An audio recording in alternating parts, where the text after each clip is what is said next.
साथियों, जय हिंद, जय भारत। मैं मदन लाल आज़ाद, संस्थापक संयोजक ठगी पीढ़ी जमाकर्ता परिवार और all India bike book taxi union. आज दिनांक 3 जून 2024 को आपके समक्ष प्रस्तुत हूँ राजधानी दिल्ली से। कई बड़ी खबरें बताऊंगा, अपने कार्यक्रमों के विषय में सूचना दूंगा, अपना विश्लेषण भी प्रस्तुत करूंगा। साथ साथ आज के अपने वीडियो में मैं अपने राष्ट्रीय अध्यक्ष आदरणीय सुखदेव शास्त्री जी का वीडियो संदेश भी ऐड करूंगा।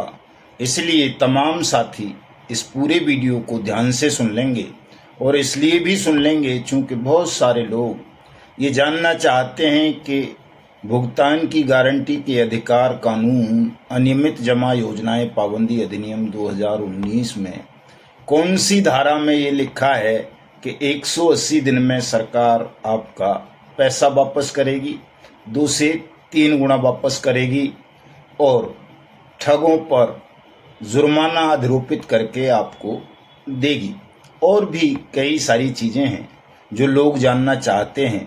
मैं उन सब का जवाब आज के इस वीडियो में दूंगा और कुछ खबरें भी बताऊंगा, बड़ी महत्वपूर्ण खबरें हैं। तो इसलिए इस वीडियो संदेश को तमाम साथी पूरा ध्यान से सुनेंगे।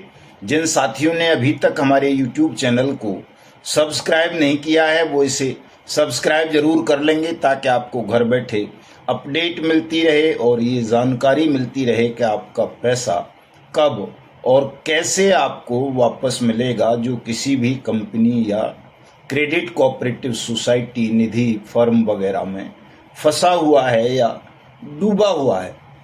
इस संदेश को ज़्यादा से ज़्यादा शेयर कर देंगे ताकि तमाम साथी लाभान्वित हो सकें। लाइक और कमेंट भी अवश्य कर देंगे। तो साथियों, साइंस सिटी स्कैम देश का बहुत बड़ा स्कैम है, आपको सबको पता होगी। उसमें देश के हजारों आईएएस, आईपीएस और पीसीएस का पैसा फंसा हुआ है, बहुत सारे सैनिक भाइयों का पैसा फंसा हुआ है और सामान्य जनता का पैसा तो फंसा ही हुआ है। लेकिन उसका जो मालिक है राशिद नसीम, वो भारत छोड़कर दुबई भाग गया है और वहीं से अपने ठगी के धंधे का संचालन कर रहा है। आज भी लोगों को ये कहता रहता है कि आप कानूनी कार्रवाई ना करें, मैं आपका पैसा वापस कर दूंगा, या मेरी गोल्ड स्कीम में निवेश कर दें, वहां से आपकी निवेश राशि कवर हो जाएगी। तो उस राशिद नसीम के खिलाफ इलाहाबाद हाई कोर्ट ने बहुत बड़ा आदेश उत्तर प्रदेश के डीजीपी, ईओडब्ल्यू और दूसरी एजेंसीज को इशू कर दिया है और उसको तुरंत भारत लाकर कठोर से कठोर सजा देने का निर्देश दिया है। तो बहुत जल्दी राशिद नसीम को हिंदुस्तान लाया जाएगा, उसका प्रत्यर्पण किया जाएगा और उसको पूछताछ के बाद उसकी संपत्तियों का जब्तीकरण किया जाएगा, नीलामी होगी और आप सबका जो भी पैसा इस कंपनी में फंसा है वो आपको वापस किया जाएगा। लेकिन ध्यान रखना, वो वापस तभी होगा साथियों जब आप सब अनियमित जमा योजनाएं पाबंदी कानून 2019 के अंतर्गत राशिद नसीम और उसके सहयोगियों के खिलाफ अपना मुकदमा दर्ज करवाएंगे और अपने भुगतान का आवेदन वाट्स एक्ट अथॉरिटी के समक्ष दाखिल करेंगे। वैसे तो मेरी सलाह तो ये है अभी, चूंकि अब तो मात्र 1 महीने की बात रह गई है, 1 जुलाई के बाद साथी नई जो भारतीय न्याय संहिता आ रही है, बीएनएस आईपीसी 1860 की जगह, उसके अंतर्गत मुकदमे दर्ज कराएं 1 जुलाई के बाद, ताकि राशिद नसीम जैसे ठगों को सजाए मौत दी जा सके नए कानून के अंतर्गत।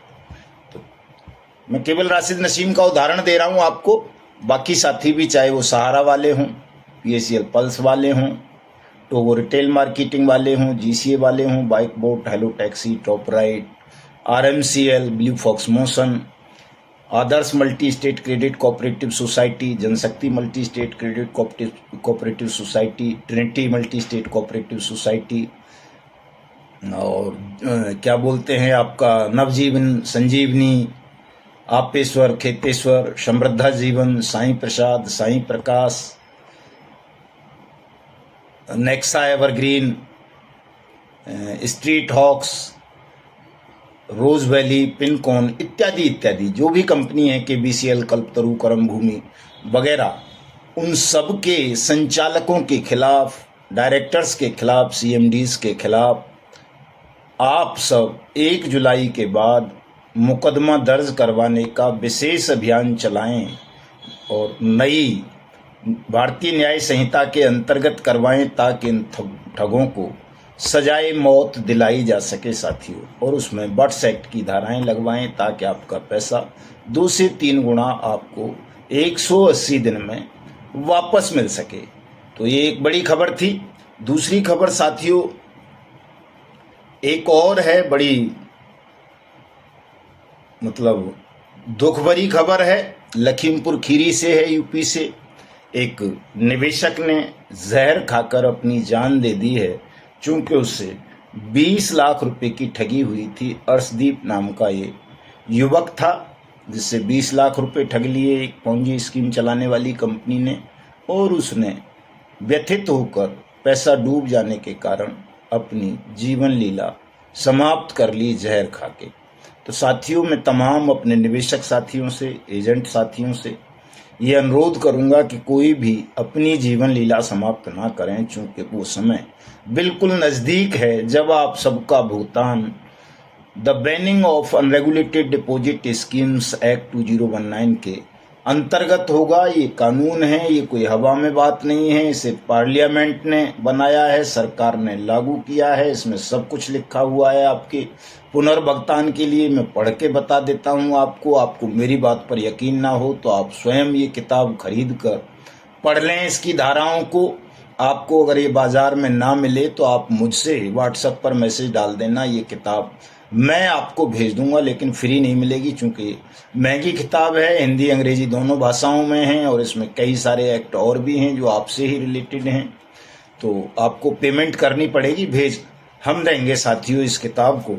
तो मैं आज आपको ये बता देना चाहता हूँ कि इस किताब में कहाँ लिखा है इस एक्ट में कि 180 दिन में आपका पैसा पूरा होगा। साथियों इस किताब का पेज नंबर 11 है ये, और इस एक्ट की धारा 15 है। ये 15वीं धारा जो है वो अभिहित न्यायालय द्वारा कुर्की की पुष्टि की है, चूंकि इस एक्ट के तहत स्पेशल कोर्ट की व्यवस्था की गई है जो पूरे देश में गठित कर दिए गए हैं। और इस एक्ट की धारा 15 का 6वां जो भाग है 15/6 उसमें लिखा है कि अभिहित न्यायालय इस धारा के अधीन कार्यवाहियों को उपधारा 1 में निर्दिष्ट आवेदन की प्राप्ति की तारीख से 180 दिन की अवधि के भीतर पूरा करने का प्रयास करेगा।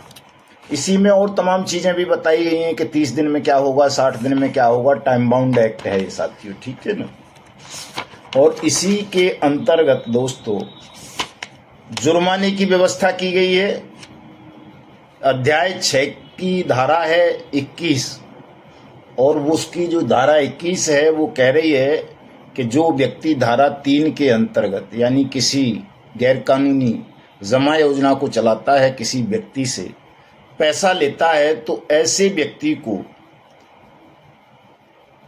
ऐसी अवधि के कारावास से जो 1 वर्ष से कम नहीं होगी किंतु जो 5 वर्ष तक की हो सकेगी, और जुर्माने से जो 2 लाख रुपए से कम नहीं होगा किंतु जो 10 लाख रुपए तक हो सकेगा, दंडनीय होगा। ये सबसे कमजोर धारा है इस एक्ट की कि अगर कोई सामान्य व्यक्ति भी जमा योजनाएं चला रहा है, आपसे पैसा लेता है, कमेटी वगैरह जैसे डालते हैं, तो वो भी इसके अंतर्गत जेल जा सकते हैं और उन पर 2 लाख से लेकर 10 लाख रुपए तक का जुर्माना हो सकता है आपके आवेदन पर। और ये प्रत्येक आवेदन पर है दोस्तों। कोई भी व्यक्ति यदि आवेदन करेगा, अपना क्लेम फाइल करेगा, तो उस प्रत्येक आवेदन पर ये जुर्माना करना पड़ेगा। इसी की धारा 21/2 है दोस्तों। कोई निक्षेप लेने वाला जो धारा 3 के उल्लंघन में निक्षेप को स्वीकार करता है, ऐसी अवधि के कारावास से जो 2 वर्ष से कम नहीं होगी किंतु जो 7 वर्ष तक की हो सकेगी, और जुर्माने से जो 3 लाख रुपए से कम नहीं होगा किंतु जो 10 लाख रुपए तक हो सकेगा, दंडनीय होगा। इसी में 21/3 है। कोई निक्षेप लेने वाला जो धारा 3 के उल्लंघन में निक्षेप को स्वीकार करता है और ऐसे निक्षेप के प्रतिदाय में यानी आपके भुगतान में या विनिर्दिष्ट सेवाओं के परिधान में या उसने जो सेवा देने का आपके पैसे के बदले आपको वायदा किया था उसमें कपटपूर्वक व्यतिक्रम करता है, तो ऐसी अवधि के कारावास से जो 3 वर्ष से कम नहीं होगी किंतु जो 10 वर्ष तक की हो सकेगी, और ऐसे जुर्माने से जो 5 लाख रुपए से कम नहीं होगा किंतु जो अविनियमित निक्षेप स्कीम के ग्राहकों, सदस्यों या उसमें भाग लेने वाले व्यक्तियों से एकत्रित की गई सकल निधियों की रकम से दुगनी रकम तक का हो सकेगा, दंडनीय होगा। यानी जो पैसा आपसे लिया उसका 2 गुना दोस्तों। और धारा 22 है इसी की, ये कह रही है कि कम से कम धारा 22 के अंतर्गत जो मतलब चौथा जो धारा है इस एक्ट की, धारा 22 उसके लिए है कि अगर ऐसा करता है कोई तो ऐसी अवधि के कारावास से जो 7 वर्ष तक की हो सकेगी या जुर्माने से जो 5 लाख रुपए से कम नहीं होगा किंतु जो 25 करोड़ रुपए या उक्त धारा में निर्दिष्ट कपट पूर्वक व्यतिक्रम के द्वारा प्राप्त किए गए अभिलाभों की रकम से 3 गुना, इनमें से जो भी अधिक हो तक का हो सकेगा या दोनों से दंडनीय होगा। तो कहते हैं ना 2 गुना 3 गुना, कहाँ लिखा है ये मैं आज आपको पढ़ के बताए दे रहा हूं। ये पेज नंबर 14 है इस किताब का, आप देख लेना। और धारा 22 है और धारा 24 है इसी एक्ट की, जो पुनः अपराधी जो बार बार अपराध करते हैं, सुब्रत राय जैसे लोग, पीपीएस सेठी जैसे लोग, जयकिशन राणा जैसे लोग, संजय भाटी जैसे लोग, निर्मल सिंह भग्गू जैसे लोग, और वो कौन सा मोदी है, मुकेश मोदी जैसे लोग, ऐसे अपराधियों के लिए इसमें कहा गया है कि जो इस अध्याय के अधीन धारा 26 के अधीन अपराध को छोड़कर दंडनीय किसी अपराध के लिए पूर्व में सिद्ध दोष ठहराया गया है, तत्पश्चात किसी अपराध के लिए सिद्ध दोष ठहराया जाता है, तो ऐसी अवधि के कारावास से जो 5 वर्ष से कम नहीं होगी किंतु जो 10 वर्ष तक की हो सकेगी, और ऐसे जुर्माने से जो 10 लाख रुपए से कम नहीं होगा किंतु जो 50 करोड़ रुपए तक का होगा, दंडनीय होगा। दोस्तों कई साथी ये पूछते हैं कि एजेंट को इसमें सुरक्षा कहाँ प्रदान की गई है, वो भी आज मैं आपको बता देता हूँ। इसी एक्ट की धारा 25 की उपधारा 2 है, यानी 25/2। उसे जब आप ठीक से पढ़ोगे तो उसमें ये लिखा हुआ है कि उपधारा 1 में अंतर्विष्ट कोई बात ऐसे किसी व्यक्ति को इस अधिनियम में उपबंधित किसी दंड का दायी नहीं बनाएगी यदि वो ये साबित कर देता है कि अपराध उसकी जानकारी के बिना किया गया था या यह कि उसने ऐसे अपराध को रोकने के लिए सभी सम्यक तत्परता बरती थी। इसकी मैं आपको व्याख्या करके बता देता हूं कि अगर आप ऐसा करोगे तो निश्चित रूप से कोई भी एजेंट दोषी नहीं ठहराया जाएगा, उसके खिलाफ कोई मुकदमा दर्ज नहीं होगा, उसे कोई दंड नहीं दिया जाएगा। लेकिन आप लोग इसे पढ़ते नहीं हो, समझते नहीं हो, चीज़ों को जल्दबाजी में रहते हो। अगर आप पढ़ लोगे, समझ लोगे इस एक्ट को, तो किसी भी एजेंट के खिलाफ देश भर में कहीं कोई पुलिस कार्रवाई नहीं होगी, उसे जेल नहीं भेजाया जाएगा, उसकी कुर्की नहीं होगी, ना उसे कोई तंग कर सकता है। कोई भी एजेंट ये नहीं जानता था कि ये कंपनी जिसमें वो निवेश कराने की सलाह दे रहा है लोगों को, या कोई भी क्रेडिट कोऑपरेटिव सोसाइटी बंद हो जाएगी, या उसको चलाने वालों की नीयत लोगों के साथ ठगी करने की है, निवेशकों की। तो सीधा साधा अर्थ हुआ कि एजेंट की बिना जानकारी के ये अपराध घटित हुआ ठगी का, इसलिए एजेंट इसके लिए उत्तरदायी नहीं है। यदि हम ये सिद्ध कर देते हैं तो हमारे किसी एजेंट के खिलाफ कोई कार्रवाई नहीं होगी। दूसरा, जैसे ही आपको पता चला कि इसने पुनर्भुगतान में या भुगतान में देरी करनी आरंभ कर दी है, तो आप निवेशक को झांसा नहीं देंगे, तुरंत ऐसी कंपनी के खिलाफ कानूनी कार्रवाई करेंगे, अपने निवेशक को बताएंगे कि वो भी इसके खिलाफ मुकदमा दर्ज करें, तो भी आप बच जाएंगे, आपके खिलाफ कोई कार्रवाई नहीं होगी साथियों। तो आप लोग जल्दबाजी में ना रह के थोड़ा सा इस एक्ट को ठीक से पढ़ लेंगे तो तमाम परेशानियों से, तमाम मुसीबतों से बच जाएंगे। आज के इस वीडियो संदेश में मैं इतना ही आपको बताना चाहता था, लेकिन एक बहुत महत्वपूर्ण सूचना भी आपको दे दूं जल्दी से कि जो 5 और 6 तारीख का हमने अलीगढ़ में नेशनल कार्यक्रम रखा था, राष्ट्रीय सम्मेलन अपने प्रतिनिधियों का, वो अलीगढ़ न होकर के 12 जून को टिहरी में हो रहा है, उत्तराखंड के राज्य में। वहां आपको सबको आना है। 9 जून को उत्तर प्रदेश के फतेहपुर में हमारे पूर्व राष्ट्रीय अध्यक्ष, हमारी कोर कमेटी के मेंबर आदरणीय सूरजदीन विश्वकर्मा जी ने एक बैठक आहूत की है, जो एक बड़े सत्याग्रह आंदोलन की रूपरेखा तैयार करने के लिए बुलाई गई है। ये अभी 2 ही कार्यक्रम हैं। तीसरा कार्यक्रम एक अमरोहा में भी 9 जून का हमारे साथियों ने रखा है, मनोज जी, डॉक्टर मुन्ना जी और हनीफ साहब ने। उसमें भी कुछ साथियों को पहुंचना है जो उधर के होंगे। मैं 9 जून वाले कार्यक्रम में फतेहपुर पहुंचूंगा। और दूसरी बात वही मैं अपील करूंगा आप सबसे साथियों, चूंकि कल आज का ही दिन शेष है, कल चुनाव परिणाम आ जाएंगे, कल देश में नई सरकार के पुनर्गठन की प्रक्रिया आरंभ हो जाएगी। तो अब ऐसे सुंदर अवसर को आप खो देते हैं। नई सरकार बनेगी, नए मंत्री होंगे, नए प्रधानमंत्री होंगे तो वो सब पुराने ही, लेकिन चूंकि शपथ लेंगे तो नए ही होंगे एक तरह से। तो ऐसे समय में आप सबको अपने प्रधानमंत्री के साथ साहस के साथ खड़ा होना है और उन्हें दिखाना है कि आप ठगों के विरुद्ध सख्ती से कार्रवाई करेंगे, अनियमित जमा योजनाएं पाबंदी कानून 2019 का क्रियान्वयन करेंगे, तो हम किसी भी ठग को आपका कुछ नहीं बिगाड़ने देंगे। चूंकि दोस्तों, सरकार को भी, प्रधानमंत्री को भी आपकी आवश्यकता है। यदि आप उनके पीछे खड़े नहीं हुए, आपने अपनी सांगठनिक एकता को नहीं दिखाया, तो कोई प्रधानमंत्री चाहकर भी ठगों के खिलाफ कार्रवाई नहीं कर पाएगा। क्योंकि सरकार में 90% ठग होते हैं, चाहे वो सरकार मोदी जी की हो या किसी और की हो या किसी की भी हो।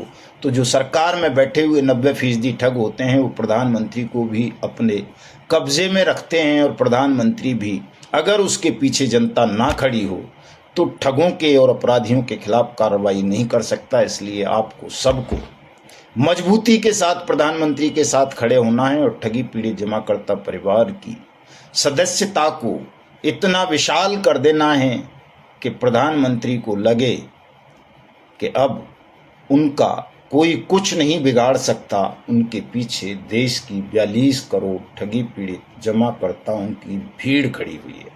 ये काम कर लेना, इसको गंभीरता से समझ लो। जल्दबाजी बिल्कुल नहीं करेगा कोई भी साथी। और हमारे अजय भट्टी साहब ने, जो मीडिया सेल के हमारे राष्ट्रीय प्रमुख हैं, पहले हरियाणा के प्रभारी हुआ करते थे, उन्होंने काफ़ी सारी तैयारियां की हैं, बहुत सारी सुझाव दिए हैं, आप सबके लिए तैयार किए हैं। वो बहुत जल्दी आप सबके बीच सर्कुलेट किए जाएंगे। मैं आप सबसे अनुरोध करूंगा कि तमाम साथी सोशल मीडिया पर एक्टिव रहें, चूंकि जो मेन स्ट्रीम मीडिया है वो आपको सहायता नहीं करेगा। और ये कोड़ में खाज वाली स्थिति बन गई है कि पहले केवल अपराधी और राजनेताओं का गठजोड़ होता था, अब अपराधी, राजनेता, मीडिया गठजोड़ भी हो गया है। तो आपके लिए, न्याय के लिए, संघर्ष के लिए, सत्याग्रह को सफल बनाने के लिए केवल सोशल मीडिया एक माध्यम रह गया है। इसलिए आप सब सोशल मीडिया पर अपनी सक्रियता बढ़ाएं और अपने मुद्दे को, विषय को ज़्यादा से ज़्यादा वायरल करें। मेरे इस संदेश के बाद शास्त्री जी का वीडियो संदेश है, उसे पूरा सुनने के बाद इस वीडियो को ज़्यादा से ज़्यादा शेयर कर देना। जय हिंद, जय भारत साथियों। नमस्कार साथियों, एओसी न्यूज़ कोटद्वार से मैं अरुण कुमार राणा। आज मैं ऐसे व्यक्ति से आपकी मुलाकात कराने जा रहा हूं, श्री पंडित सुखदेव शास्त्री जी, जो कि एक कंपनी में पहले PSCL इंडिया लिमिटेड कंपनी हुआ करती थी, जहां पे कि इन लोगों ने, काफ़ी सारे लोगों ने जो है अपना पैसा इन्वेस्ट किया था। इसके बाद ये लोग जो है कंपनी के द्वारा कंपनी बंद कर ली गई है और काफ़ी लोग जो है इसके ठगी के शिकार हुए। वर्तमान में इन्होंने ठगी पीड़ित जमाकर्ता परिवार के नाम से एक संगठन बनाया, जिसके वो राष्ट्रीय अध्यक्ष हैं। मैं शास्त्री जी से पूछना चाहूँगा कि आगे आपके साथ में क्या क्या हो रहा है। सरकार, ये मामला केंद्र सरकार का है और अब चूंकि जो है लोकसभा का चुनाव भी हुआ है, नई सरकार से आपकी क्या उम्मीदें हैं कि आपके हक में फैसला आएगा या नहीं, श्री शास्त्री जी? नमस्कार दोस्तों, मैं सुखदेव शास्त्री, राष्ट्रीय अध्यक्ष ठगी पीड़ित जमाकर्ता परिवार। दोस्तों, बता दूं आपको कि अनेक प्रकार की कंपनियां पीएसएल हो गया, जेसीए हो गया, सहारा इंडिया है, बाइक बोट है, और आपका आपेश्वर है, खेतेश्वर है, धोकेश्वर है। अनेक प्रकार की इस प्रकार की कंपनियां भारत में जो है चल रही थी, जिनका की जो है सरकार से किसी न किसी प्रकार से जो है लाइसेंस तो इनका रहा ही होगा, लेकिन लाइसेंस के एवज में संभवतः इन्होंने किसी न किसी प्रकार से जो है गलत तरीके से जो है पैसा ऐंठना प्रारंभ किया, जिसके पश्चात 2014 में मोदी सरकार के आने के पश्चात सरकार ने देखा कि जनता के साथ बहुत बड़ी ठगी हो रही है, और सरकार ने इन पर जो है सारी कंपनियों पर स्वयं मोदी जी ने घोषणा की थी कि जो है हमने 3 लाख कंपनियों पर जो है बैन लगा दिया, बंद कर दी गई।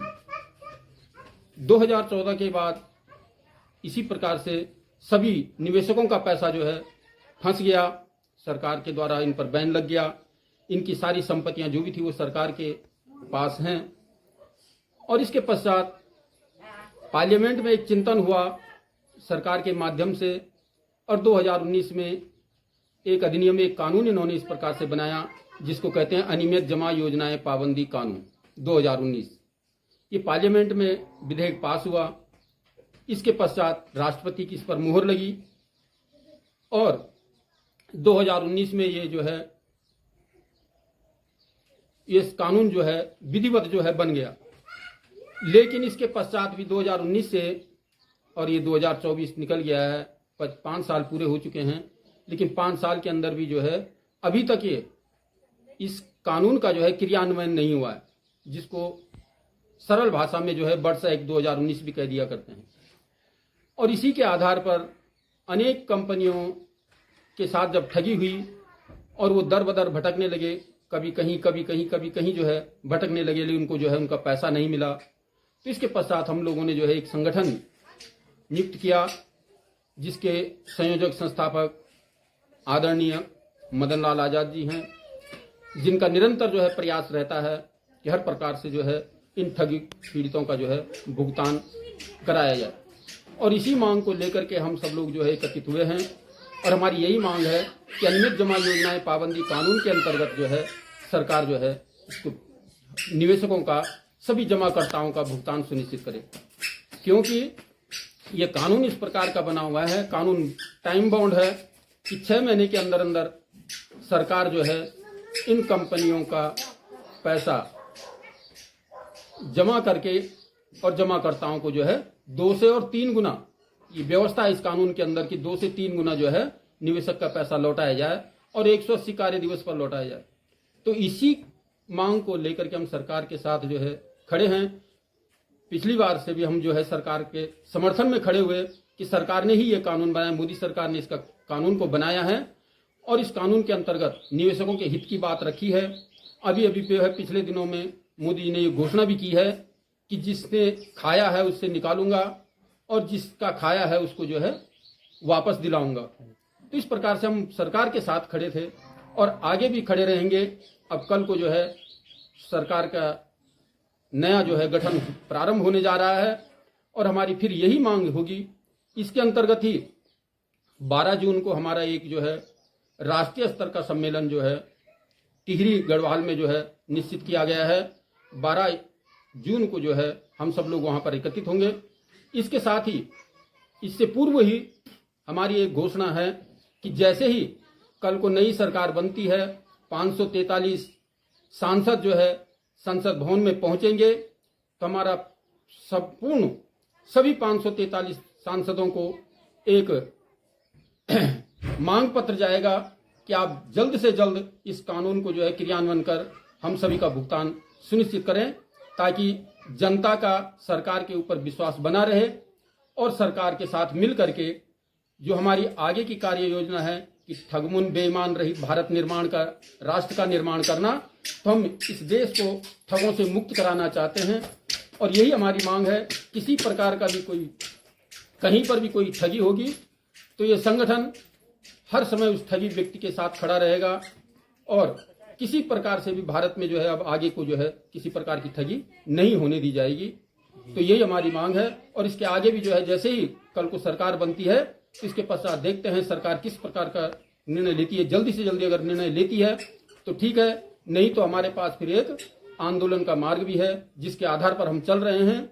और वो आंदोलन होगा जो है, जिसको बोलते हैं सत्याग्रह। जी हाँ, सत्याग्रह के माध्यम से हमारी किसी प्रकार से भी किसी प्रकार का कोई लड़ाई, कोई विधान नहीं होगा।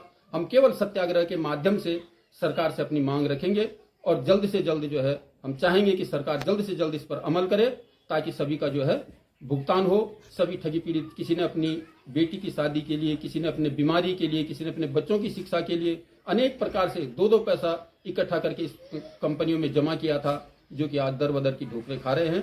तो हमारी सरकार से यही मांग